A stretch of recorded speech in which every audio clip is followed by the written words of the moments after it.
It's Midday Live here from Adisawe here in Accra. My name is Wendilai. Good afternoon. Our top stories for this afternoon. NDC retains the Akachi seat and load shedding exercise to be intensified following a drop in power generation from 160 megawatts to 1,400 megawatts resulting from uneven crude oil levels.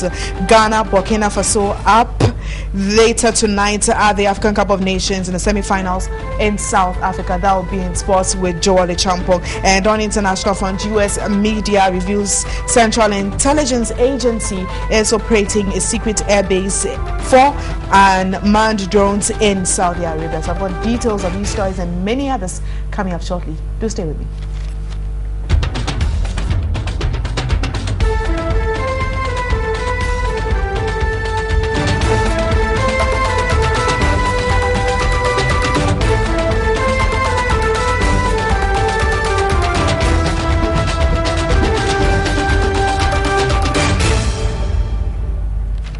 First, I start with one of our headline stories, and the load shedding exercise is to be intensified following a drop in power generation from 166 megawatts to 1,400 megawatts, resulting in uneven crude oil levels. Meanwhile, the Electricity Company of Ghana says it has no planned timetable for the exercise as there's no fixed deficit in power generation currently.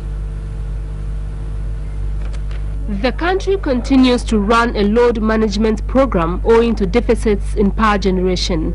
Though load demand is currently about 1,700 megawatts, power generation has dropped from 1,660 megawatts to 1,400 megawatts, heightening the current load shedding exercise. Because we don't have the right level for some two thermal units in Tema to run, the Senate plant and the VRS TT1PP, we have had to shut the machines down to have some 2 or 3 days to have the right levels of crude oil.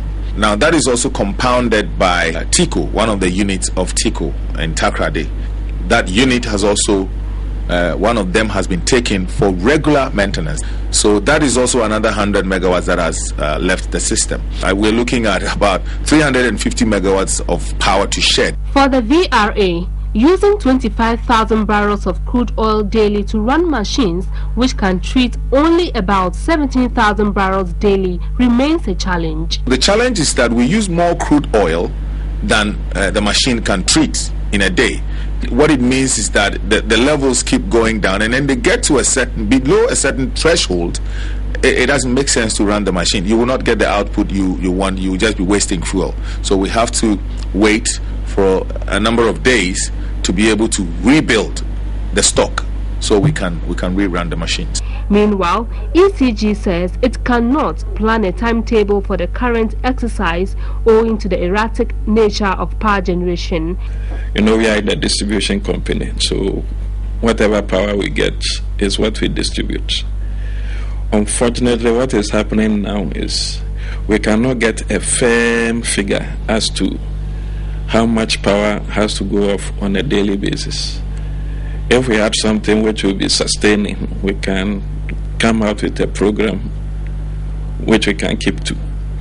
But then the quantum which we have to manage every day changes from day to day, depending on what generators are available. They say short notices on a load to shed is difficult to communicate. With what is going on, when generators are going off, that one is difficult to predict, so they cannot give us firm figures. That is why we cannot come out with a program for that. But if in our discussions with them, if something can come up and we can get a figure, then we'll come back to the public with a schedule so that everybody will know exactly what is going on.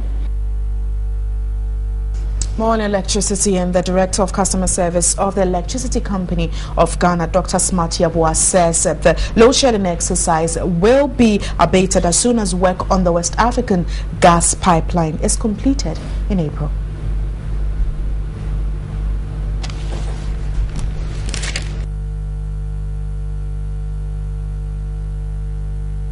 We're hoping that probably by the end of April, the pipeline will be in service, gas will be available, and generation, will pick up. So hopefully in April.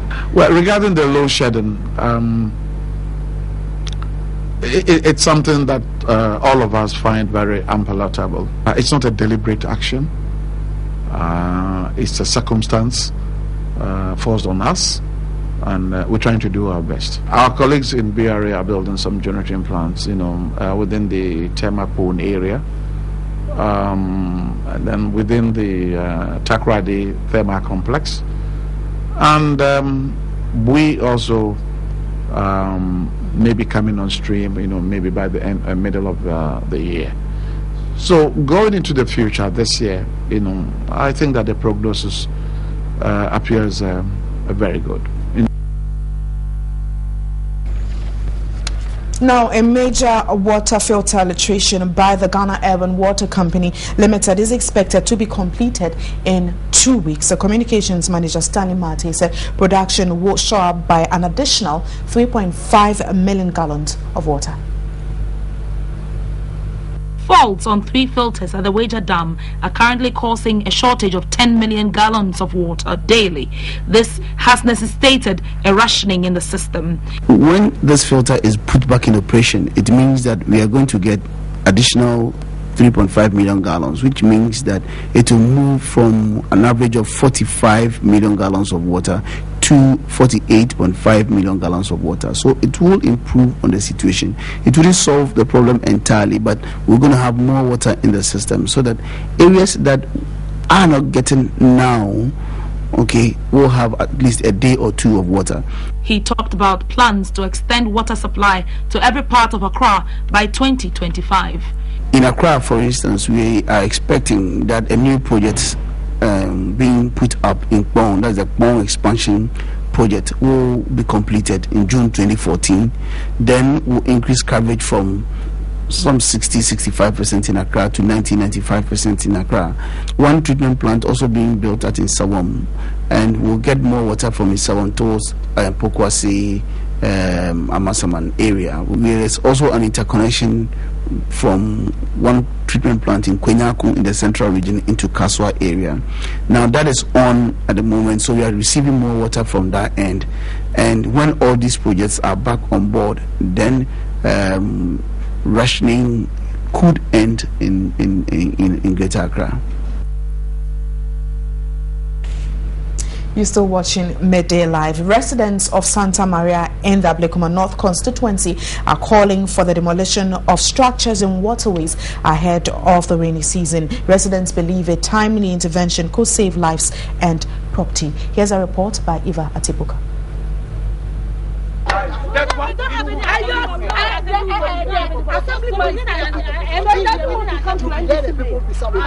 Flooding in the Santa Maria community is a perennial problem, and as the rainy season approaches, residents are apprehensive. Previous floods have left them with bad memories. Residents attributed the frequent flooding to improper planning. The water that falls over here is not a small distance, so we need a very big drainage. The last year rain, my kids nearly died. I started swimming by force. I don't know how to swim. The drainage over here are horrible. It's getting to rainy season. We are praying to our living God to come and help us. Areas demarcated for drainage systems have been encroached on. The area is well planned on paper, but if you come to the ground, it's not so. You can't get it as it is on paper. Yeah, so I would say the authorities, those who are concerned, supposed to have to use the paperwork. Not until when people have developed the area, then one day, as I'm talking to these houses, I'm just here, all of them have to be big. You block your end, somebody will block his end. So what is the essence of God as you're asking? The few drains have been turned into dumping grounds. Weeds have grown in silted drains. Some of the stories, firemen in Tema have expressed fear over poor housing, keeping and insanitary conditions in most markets. Such negative practices, according to them, could spark off fire.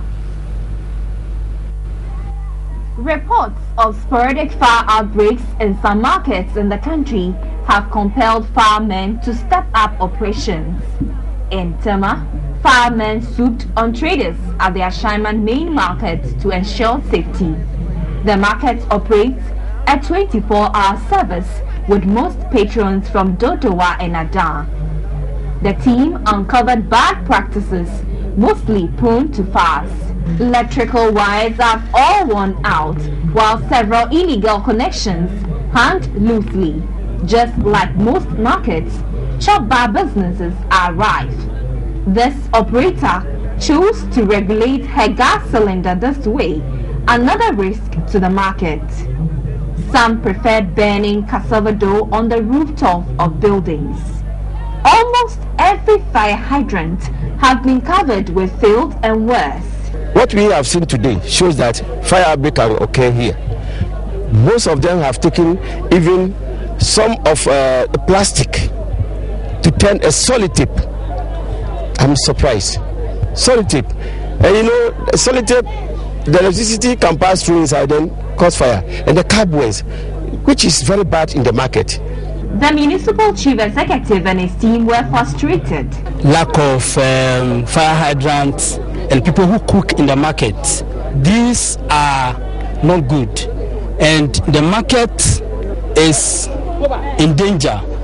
If you don't do anything about it, if you don't do something about it immediately, this market will burn. He announced new satellite markets will be developed to ease the congestion in the market. This is the only main market we have. If it is burnt, we are going to lose a lot. And that is why the assembly has taken upon itself to redevelop this market. Knowing that this is the only market we have, we are redeveloping it. Well, you can get interactive on Facebook and Twitter's News on TV3 or short code 1734. We'll be waiting for your comments on the stories you've seen on Midday Live. The 2012 district livestock farmer for Ashaman, Patrick Nkrumah, is counting his losses after a thief made away with over 500,000 livestock from his farm. The 32-year-old farmer fears the incident could kick him out of business. Patrick Nkrumah is like any other youth. He was inspired and empowered to begin a business. With a little over a year investment, he emerged as the 2012 best district livestock farmer in Ashaiman. But things have turned sour after the robbery. Young guy just said me brother brabo my prayer could do something so we na sanema we bebano. Se me nya brofo me bra my brain my bregu. And the bed dear my young type be musu say be enter was said my we muna obi dia obi afa kwan bi so ayenya. A complaint has been lodged with the Ashaiman District Police and investigations are already underway.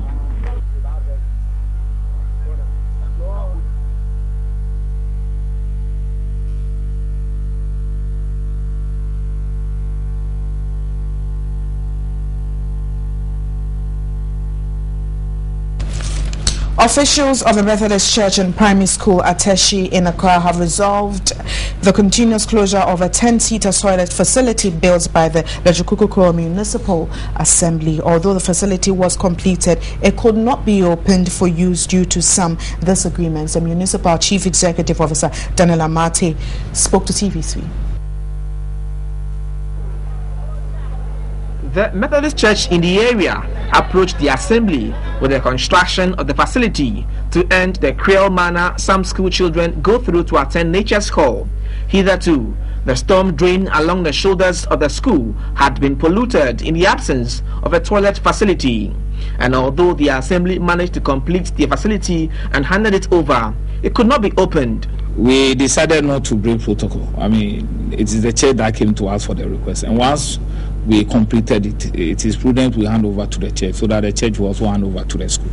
But I realized there was a missing link. Officials from the church and school paid a courtesy call on the MCE to resolve the impasse.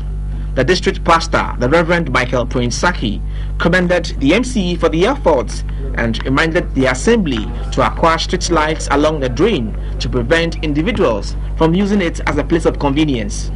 School authorities recommended a fence around the drain in addition to the provision of lights. Meanwhile, The MCE has also inspected work on the construction of a 40-seater toilet story building near the Nungwa Traditional Council. The facility is at an advanced stage of completion and is expected to be handed over according to schedule. We used to have an old 20-seater STL, which I was told was put up in the 40s or so. It has been there for a very long time. And we realized that it has actually outlived its usefulness. It was terrible. You can't stand here. The stench was horrible. And we also realized that looking at the population in the area and the people who come to the market, a 20-seater SCL toilet was not enough. So what we have behind us is a 40-seater WC toilet. And we believe that because of lack of space, the best we can do is to go up.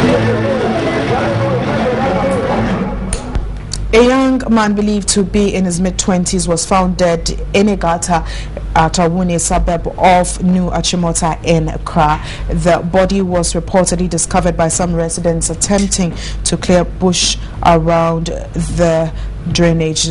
Almost decomposed body was later identified as Kwesi Enoch, a Washing Bay attendant near the Mile 7 flyover. According to the staff of the Easy Pass Enterprise Washing Bay, Enoch was last seen about a week ago. The Achimota Mile 7 police responded to the distress calls but were helpless. Reaching the body was a difficulty. The police abandoned the mission and they have since been trying to get through the Gawes Municipal Assembly for assistance.